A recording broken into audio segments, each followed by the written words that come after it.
Hi, I'm Linda, and this is No Frills ASMR. I was listening to a song by Dwight Yoakam today, south of Cincinnati. And if I remember at the end, we'll talk more about that song because it makes me cry. But in the song, they mentioned the Mason-Dixon Line. And I was like, oh, that's interesting subject we could talk about. And you may or may not, I don't know, it depends on how much you know, be surprised to find out this goes back quite a bit further than you might think, the Mason-Dixon Line. I have this big, huge map here that I will plan to trace it on. But just so you know, this map is so big, I have it kind of folded over here. So if you hear that noise, just that's what that is. It's kind of stuck down around me. So it's a pretty interesting story, I think. The Mason-Dixon Line was originally surveyed, and guess what year? Just in your head, take a little guess. It was the 1760s in colonial America. I thought that was kind of interesting. So what was happening, from my understanding, and as always, I'm no expert. If you're looking for like expert, this isn't it. But I did do some studying. I think I have a little bit. So I have my little dry erase markers here. Let's see if this one works. Okay. So we had the colony of Maryland and the colony of Pennsylvania. And the King of England had given Lord Calvert, who was known as the Lord of Baltimore or Lord Baltimore. He had like two name lords. I don't know. But he had said, hey, Lord Calvert, you may have the state of Maryland. And then to William Penn, also known as William Penn, he said, you may have the state of Pennsylvania. But because the maps back then weren't quite as accurate at that time, there was a pretty strong disagreement over where the and I don't mean state, I mean colony. Just forgive me for that one. Where the line was between the two. And Lord Baltimore thought it was kind of like more up here, I think. And William Penn said, no, it's down here. But one of the big things that they were kind of anxious to have part of their colony was the city of Philadelphia. And that is because it was a political stronghold even at the time. It had a lot of more citizens than the rest of the colony. So if you needed any kind of revenue or anything like that, having that would be very beneficial. I believe that's correct. So they were bickering about it quite a bit. So in 1763, the King of England said, all right, enough's enough. I'm going to send in surveyors to do a very accurate survey of the land and work this all out. And he had these two guys who he paid pretty, like 60 grand a year, I think, so pretty good.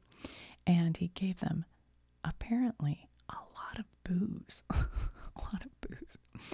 and had them hire people to help them, including some Iroquois who would help as guides, and extremely high-end, for the time, equipment for doing the survey.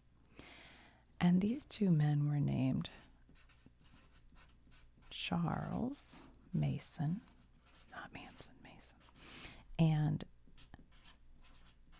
Jeremiah Dixon. And that is where Mason-Dixon gets its name, was from Charles Mason and Jeremiah Dixon. So in 1763, they start this project, and they don't finish it until 1767.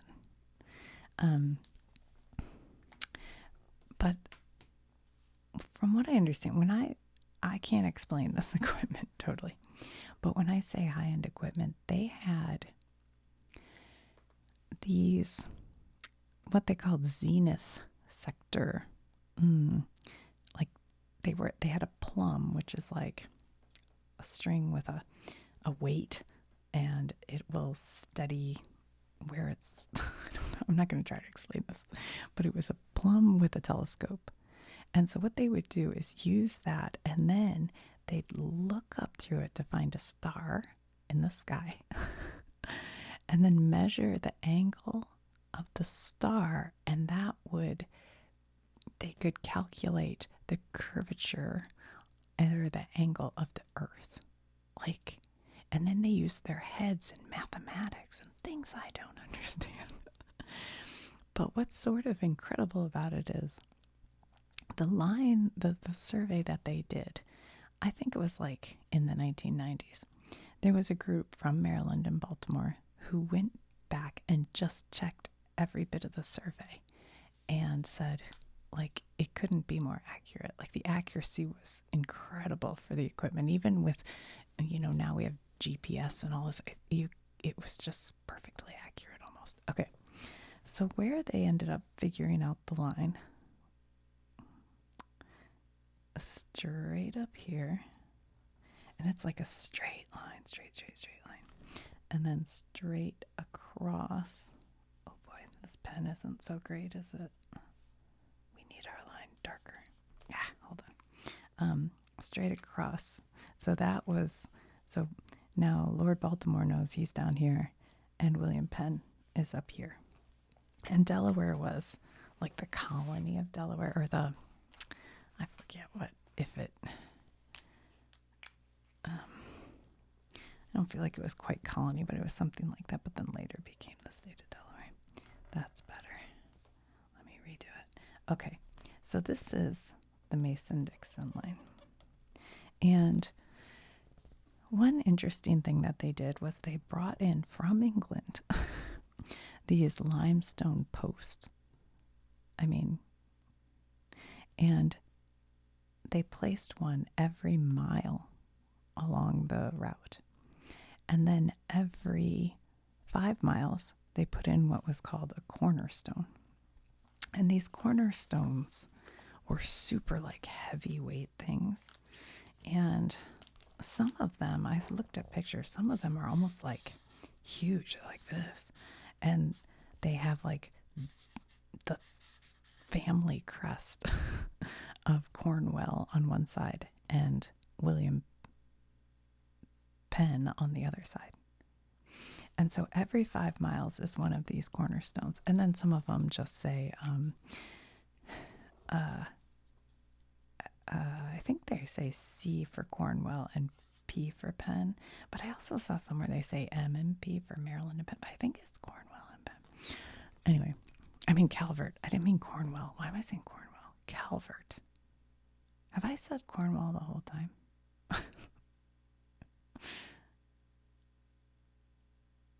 Oh, I don't know. I hope I said it right before. This is Lord. Hold on. It's Lord Calvert. Oh my goodness. Also known as, AKA, Lord Baltimore.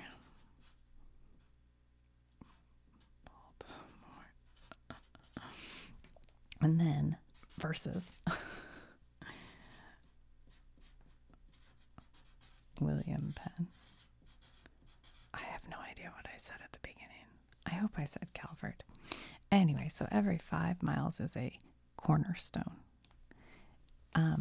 But once they got to the Appalachian Mountains, they didn't keep doing the cornerstones because they were just too heavy to bring in there. So, but they go for, I don't know, 283 miles or something. They have these things. Okay, so that's the original story of the Mason-Dixon Line. But then, during the Civil War, it became the symbolic dividing line between the North and the South, slave-owning states and non-slave-owning states. And at that time, Maryland was a slave-owning state, so they were considered a southern state. Now they're often seen more as a mid-Atlantic state. I did a video once on what the census says all these states, and I think Maryland was the one I got the most people going, you're wrong, you're wrong. And I don't know, I think it went mid-Atlantic, but anyway, so it was southern. And then during the Civil War, they extended the Mason-Dixon. So I believe, let me get a different color. Okay, let's try purple and see if you can see that. So it went up above West Virginia, and it came down here, and then over above Kentucky, and then Cincinnati kind of gets cut right through the middle. I guess Cincinnati's on the... Then there's Louisville, Louisville. We come down here, Paducah. Let's see. I think it goes up this way.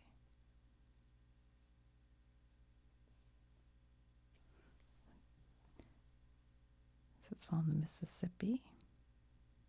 And then it came all the way across Iowa. Oops. Straight across here. So during the Civil War, is this the Ohio River? Yeah, I think it follows the Ohio River. Kind of messed up right there. Yeah, Ohio, and then it comes up here. So during the Civil War, this was the unofficial border known as the Mason-Dixon Line between the southern slave-owning states and the northern free states. And they actually had a Fugitive Slave Act where if a slave could get across the border, then they would be free. And you weren't allowed to like hunt them down and bring them back like you were before that. And so the Underground Railroad was trying to get people past this line into free states, which is a whole different video really to get into all that, I think. But yeah, so by the more recent times, this is commonly referenced as the boundary between North and South is the Mason-Dixon. So if you ever hear people, say that's what they're talking about. I know a lot of people are from places outside of the U.S., but that's what that is. But it's kind of become a cultural shorthand sometimes for political differences or social differences, which isn't everybody in every state, obviously. So, yeah, it's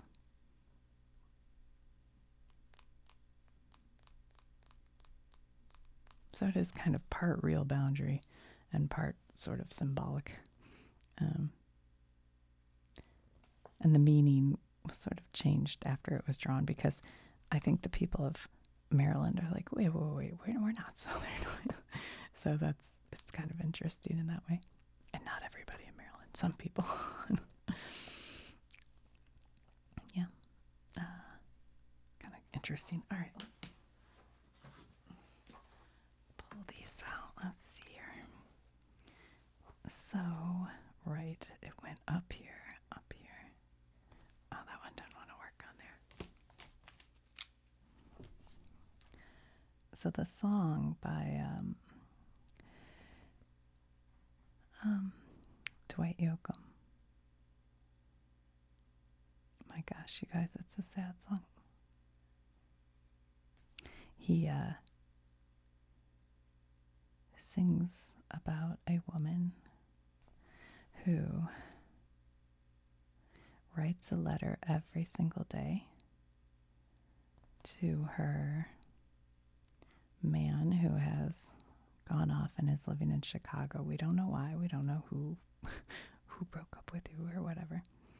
And she says, if you ever get south of Cincinnati, and Cincinnati is right here. It's right on the cusp of the Mason-Dixon.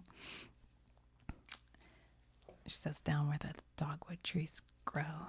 If you ever get south of the Mason-Dixon, to the love you left so long ago. And,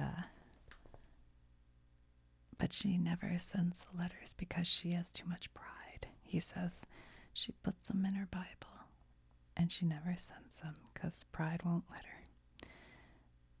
And then you hear his side, and he misses her so much. He's become a drunk, and I think he kills himself by drinking too much at the end. It's a doozy. It's a doozy. Oh, my hand slipped. So it goes up here by Illinois. I think this is what it does. It follows the Ohio River, and then the Mississippi, and then across Iowa. And it doesn't extend because I think there wasn't. Oh, no. That's a different story. That's a different story. Because out here they were still deciding what to do, I think, about slavery. Anyway, all right. Well, I hope you found that somewhat interesting. The part that I didn't know